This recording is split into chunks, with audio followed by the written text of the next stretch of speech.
Hey everyone, welcome to On the Rise. I'm your host, Mike Feinberg. With me as always is Armando Gonzalez and Gerard Ramos. How you boys doing today? Excellent, man. How about yourself? Yeah, I'm doing well. Everyone, once again, we're coming to our own individual homes here in quarantine.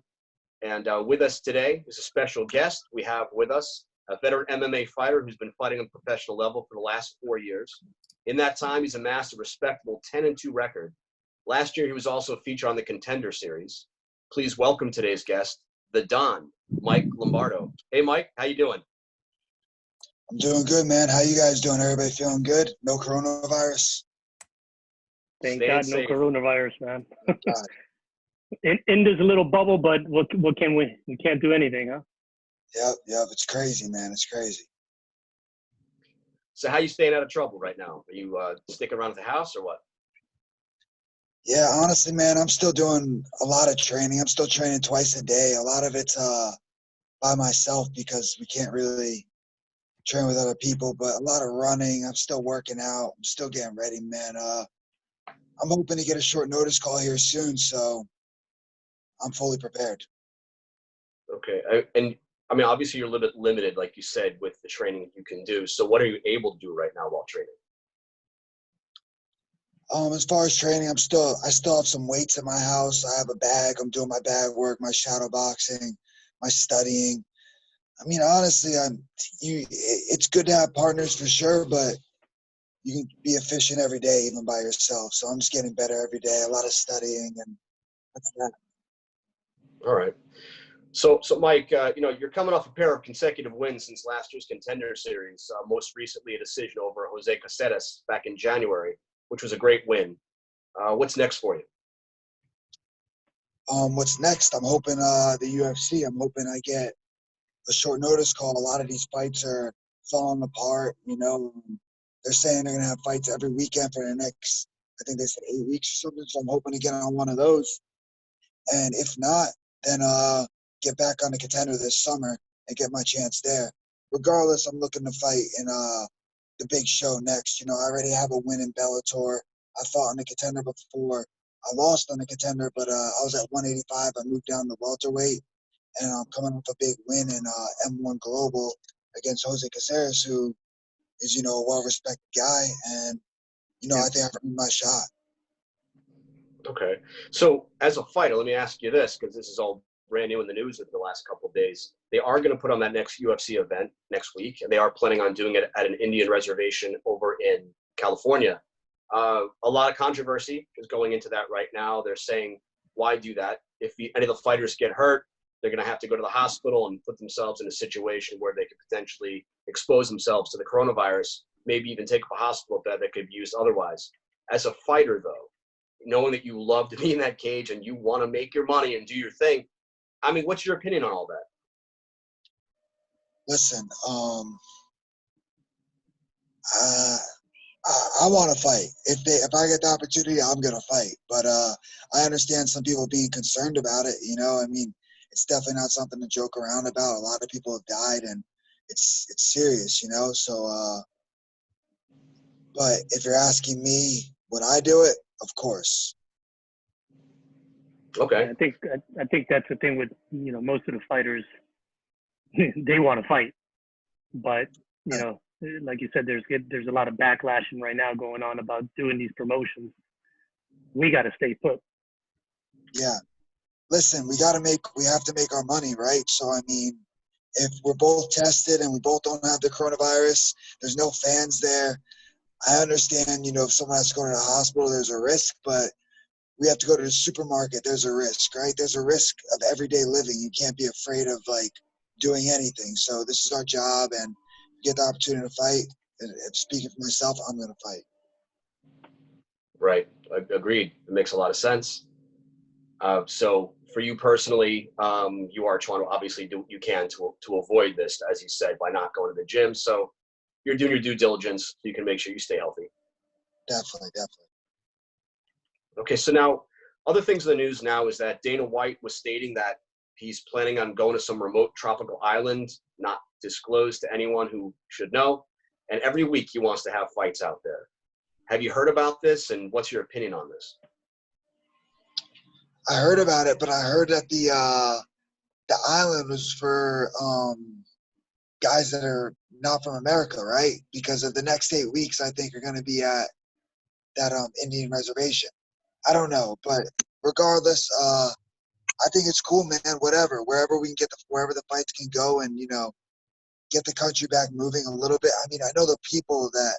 I mean, even I'm bored watching TV. We need to have some sports. So I mean, I think that having fights on is going to bring a lot of different viewers, and even people that would never watch it, might give it a chance. And I think it's a good opportunity for MMA as a whole.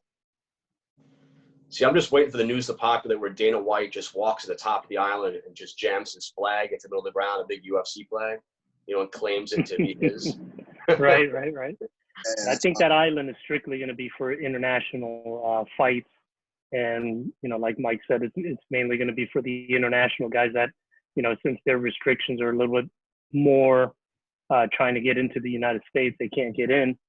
So those restrictions, if they're on an off-site island out of the United States, then, the United States can go to the island and every other country can go to that island. But, there's a lot of restrictions getting into the U.S. right now. right. So I think it's going to be a lot of like U.S. fighters versus U.S. fighters and international fighters versus international fighters, So that's how that's going to have to be for a little while. Which works, whatever it is. Everybody, like you said, just wants to see fights. They don't care who it is in there right now. Exactly. So, Mike, let me ask you, what we've been doing here is we've been trying to get to know some of the fighters better so everyone watching can get to know them. And we want to know a little bit more about you. So if you could tell us how you got your start in MMA, where you come from, where you're living now, and, how much of a part of a life it is for you. I got my start in, well, I grew up in Jupiter, Florida. Growing up, football was my thing. I was real big into it.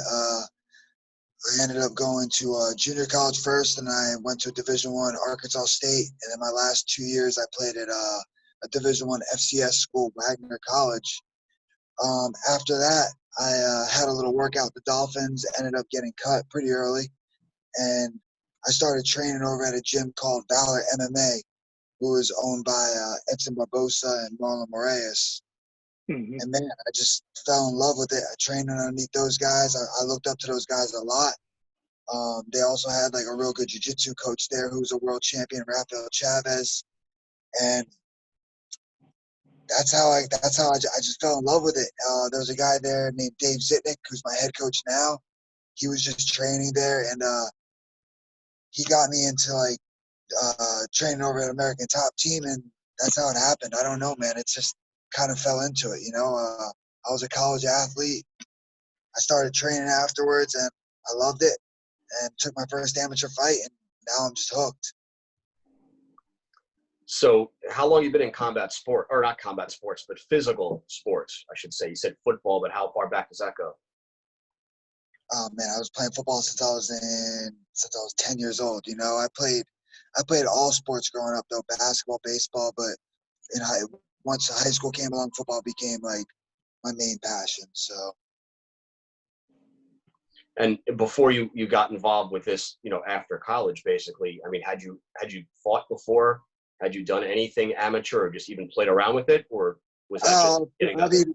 I mean, we were always like boxing and wrestling, and like kids being kids, getting into like fights, little fights and stuff like that, but never serious. I don't want to be like one of those guys like, oh, I've had like 20 fights in the street. That's like ridiculous. So after college is when I had my first real fight, and got into like training as a professional mixed martial artist. Seriously, I just turned 23 years old. Oh, okay. And how many amateur fights did you have before you went pro? I had 4 amateur fights. I went 4-0, and I've had 13 professional fights now. Okay. So you went pretty quickly into the pros, but it seemed to work out for you. Yeah, I went pretty quick. I think I had my first amateur fight. I was training for like 10 months. But like when I say I was training, I was like training 2 or 3 times a day. Like I wasn't just, just like messing around with it. Like I said, I was a college football player. So as far as like work ethic and like doing all that, I was fully prepared for that. I was already like a strong athlete, so obviously had a lot of technique to learn, and it took some time, but I had a good base. See, I like that. That's good perspective on it, because I know we talk a lot on the show about, the importance of, getting to know contact sports before you actually get in and decide to go pro. I know Armando is a big believer in making sure you have a pretty good amateur career and getting to know who you are before you get in there and start, fighting the big boys. But it seems a little different with you because you've had that football background and that sports background. So being an athlete, and said you obviously were accustomed to doing 3 types of trainings a day. That's something that wasn't a foreign language to you. So I guess in your particular case, it made sense. Yeah, it made sense. And listen, I agree with Armando. I think you need to have your amateur fights. A couple of my early pro fights, I've gotten some tough situations that maybe if I would have had a few more amateur fights, I would have, or a few more tough amateur fights, because a lot of my amateur fights were over really fast. I think I finished my first 3 amateur fights in like a minute or something. So my first couple of pro fights, I had a few of them go the distance, and I had to learn those lessons in my professional career instead of my amateur career. But hey, man, I wouldn't change it. Which was good that you ended up winning, because if you would have had some losses, then it would have been probably a different story where we would be at right today. You're right, for sure. Definitely right. And that's my whole thing about, giving amateurs a little more time to turn pro, because, you got to learn how to make your mistakes. You got to take your losses and learn from those losses, so that when you do, get into the pro world, pro is supposed to be a lot harder than amateur, so when you get in there and you meet those guys with those technical, that are badasses, and that'll take you down to the ground and ground and pound and know those BJJ techniques, that you learn how to defend yourselves from that, or and then go back and make it a good fight and come out with the win, instead of going out with a loss because you didn't learn that when you were an amateur. So that was my whole thing with this, for the amateurs, fight as much as you can, get all those losses out, get all those, learn how to fight before you want to turn pro. Because a lot of amateurs just want to, oh man, let me get my 5 fights in, let me turn pro, Yeah. No, you're right, man. Like it takes time. It takes time, a lot of time. People don't realize how long it really takes to start. I can honestly say, man, my last couple of fights is like where I'm just starting to really come into my own. Like where I'm really starting to become the fighter that I am. And I always knew I could be, but it takes a lot of time in there, and like a lot of fights, and like being comfortable, and getting hit with the little gloves. They're not boxing gloves. Yeah. It's completely different. And as far as having a good amount of amateur fights, I think definitely think you should have at least, obviously 5, but definitely try to get some amateur fights in there and get some amateur fights against guys that are, pretty tough. So you're prepared for the pros, because once you're at the highest level, everybody's gonna be tough. Yeah. No, I mean, you don't, like at your level, man, when I was trying to find you a fight, you remember, nobody would take that fight. There was a couple of guys that I keep mentioning that, we approached them with, wanting to fight you because, we wanted to get you on one of our cards, and they just turned down the fights. They wouldn't fight. So yeah. It's good to have a good name of a badass, man. So when you say you want to fight Michael Lombardo, nah, I don't want to fight that guy. Yeah. I mean, hey, listen, it's just it's crazy. A lot of these guys, and I understand, because it's a hard game that we're playing. You have to have a good record to get into the big show. So, fighting in a regional scene, they're fighting a guy that, maybe sometimes the risk doesn't outweigh the reward. So, you know how it is, man. I'm just ready to go, man. I'm ready for anybody. Anybody, anytime, anywhere. Let's do it. Right. And then, it's also hard for us promoters, man. Like, when we have a fighter that has an upside down record, and we have another fighter that, that needs a fight, and then we just happen to match them, then people think, oh, the promoter set this up, but it's not that, No, you're right. You're right. Honestly, you're right. And then a lot of times, like, sometimes, man, like some of those guys, like that have 100 fights will fight anybody, you know? So they'll fight a guy with a better record, and maybe that's the only fight that they can make happen, you know? I mean, listen, the Right. promoters, you know how it is. So, Mike, we want to get to know a little bit more about you. Tell us, personally, what life is like for you and where you live now. What do you do when you're not training? Listen, everybody asks like that. I always get that question asked before fights and stuff. Like, what do you do besides train? Nothing. Man, I really don't do anything. I live in Jupiter, Florida. I grew up in Jupiter, Florida. I hang out with my family, a few of my friends, and then besides that, I'm training all the time. I'm studying fights. That's really, it's my life. I mean, I love it. So it's my job, but also it's like my passion, because once I'm like, okay, I'm gonna take a couple of days and like stop looking at fights or whatever. Then I catch myself later at night watching a fight. So I'm pretty boring besides the fighting aspect of my life. I'm just focused on a goal, and that's becoming the best I can be. Right. I figured you must be pretty busy. You're talking about 3-a-days and, trying to kind of wait around for UFC to call you up and all that kind of stuff. I know there's a lot of preparation that goes into it. I figured maybe with the coronavirus going on and limitations you had, maybe you picked up a Netflix watching habit or something. I like the Ozarks. The Ozarks is pretty good. Oh yeah, I'm actually just started season 3 of that, man. Yeah, that's a good It's one, pretty man. badass. I like the Sopranos, obviously. Yeah. So let me ask you this. It ties right into what you just said. What were you going to say?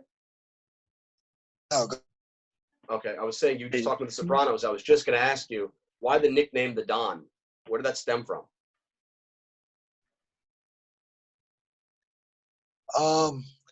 well, I'm Italian, right? And you hear my voice, so they just started calling me the Don.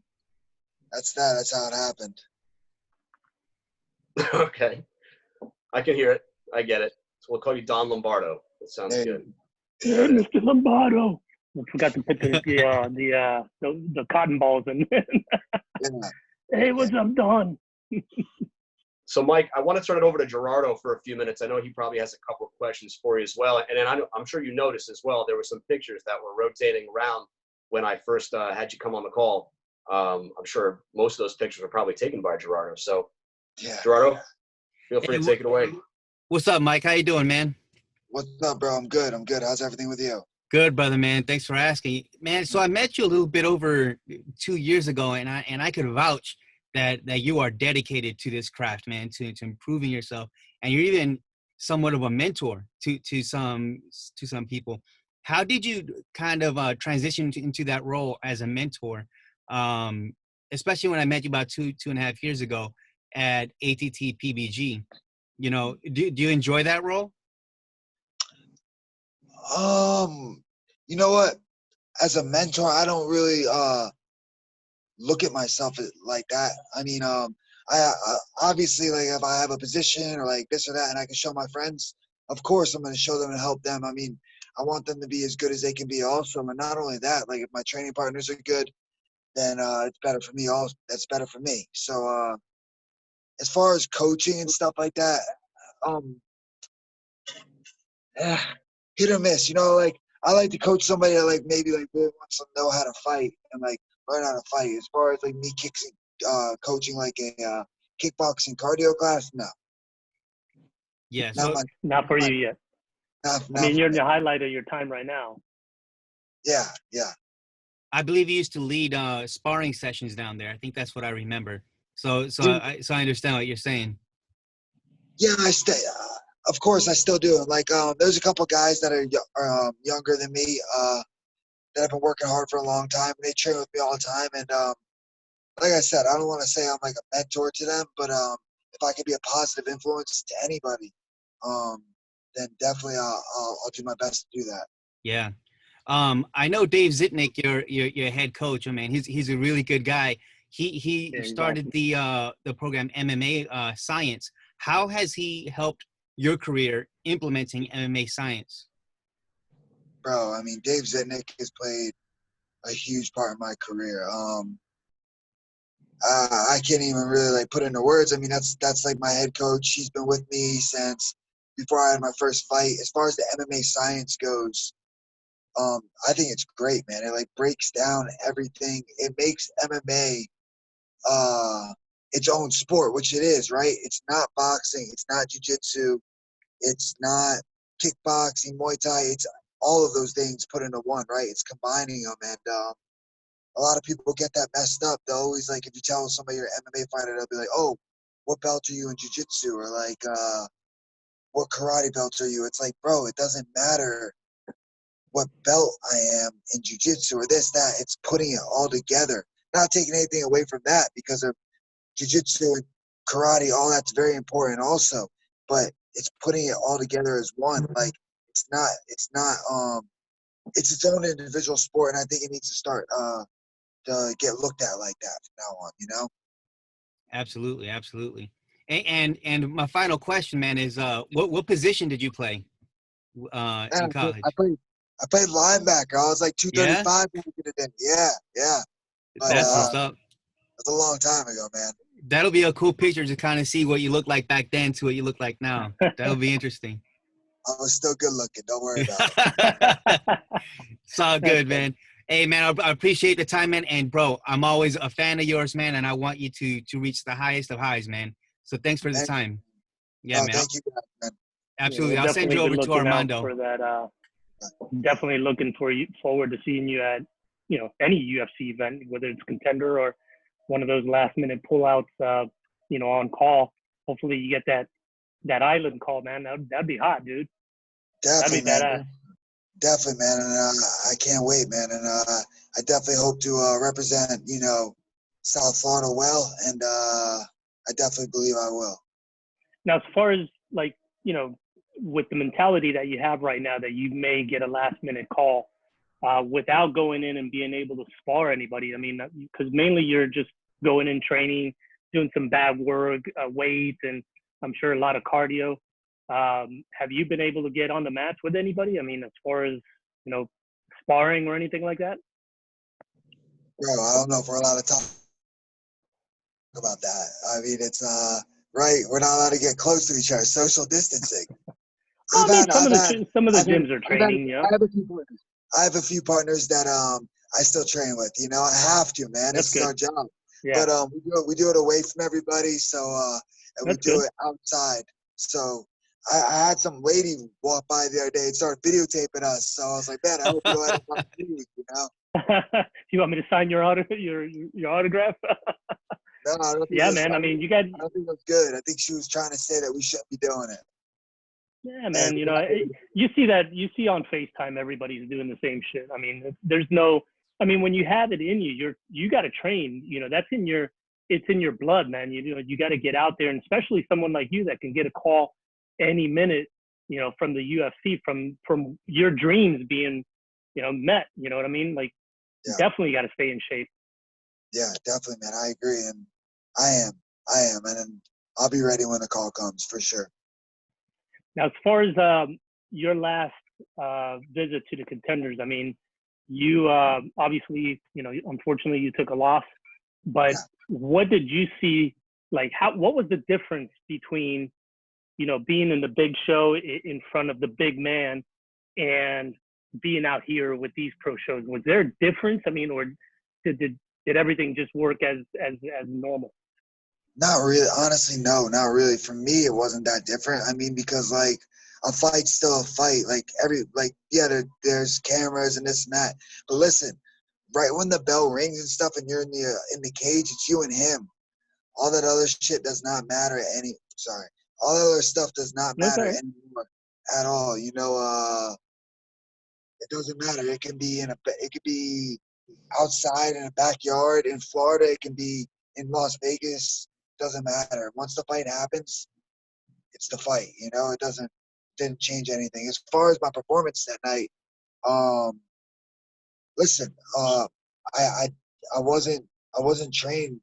I wasn't training correctly. I thought I was. It wasn't like from a lazy standpoint. I was just doing some things wrong that I had to fix. And me taking that loss on the contender series has made me that much better. I didn't let it break me, you know. So I learned a lot from it, and that's it. So what were the caliber? I mean, obviously it was a different caliber of fighter, and obviously different fighters, you know, have different styles of fighting. But did you feel a difference from, you know, fighting mainly down here in Florida, you know, the local fighters down here, then when you got that call, you had to go out, you know, and fight somebody, obviously, that you didn't know from a different state? I mean, was there a difference? You know, did you feel any different with that? You want honestly, Armando, you know, I fought in a lot of different states. So I fought in like Louisiana and stuff. So as Right. far as the guy being from somewhere else, it didn't really matter to me. I mean, I guess, and as far as like, I train an American Top Team in Coconut Creek, so I train with people from every country in the world, you know, so it doesn't really matter where they're from. And I was already used to like flying out to Louisiana and fighting, so it really didn't make a big difference for me. I guess some people say it can make a difference. In my opinion, it really doesn't. It's just, you know, it's a fight, so it doesn't really matter where it is. What's your connection with Louisiana, man? I mean, being that you were, you know, a Florida boy, how'd you get to fighting out in Louisiana? Honestly, no, really. It wasn't a connection at first. What happened was they were looking for a fighter to fight like one of their hometown guys online, and I told them I'd come out there and fight him. They brought me out there to lose, obviously, but Right. it didn't happen like that. And the promoter ended up liking me, and they ended up. I think I fought out there 4 or 5 times, so they brought me out there a bunch of times. I won a regional title out there. That's how it happened. Awesome, man. Well, Mike? Yeah. All right, Mike, you know, it was definitely great hearing a lot about you. We've learned a little bit more about you, which is the whole point. And I hear that bird tweeting in the background. Is that behind you? Is the bird keeping a social distance? I don't have. I think there's probably a couple birds flying around here. Oh, it's behind I'm you, outside, Armando. so Okay. Both you guys probably. I couldn't tell. I heard a lot of tweeting going on while you were talking. Well, Mike, we appreciate your time. It was definitely a pleasure having you on the show. Tell us, how can your fans follow you on social media? You guys can follow me on Instagram. It's MVLombardo1. And yeah, man, hopefully we get the call real soon here and make it happen. Looking forward, Mike. Looking forward, like I said, to seeing you in that big show, man. Definitely be rooting for you for sure. Thank you, guys. I appreciate it. Yeah, Mike, we wish you the best of luck in your next fight and all your future endeavors. Hopefully we'll see you on TV again soon, and hopefully you'll come out to one of our local shows again soon, just as soon as we can get that going. Yeah. Thanks again for coming by. All right, guys. Have a good one. Awesome, Mike. Thank you, man. Peace out, man. All right, this has been the latest episode of On the Rise. On behalf of Armando Gonzalez, Gerard Ramos, and our guest, Mike the Don Lombardo, this is Mike Feinberg. Have a great night. Hope to see you again soon.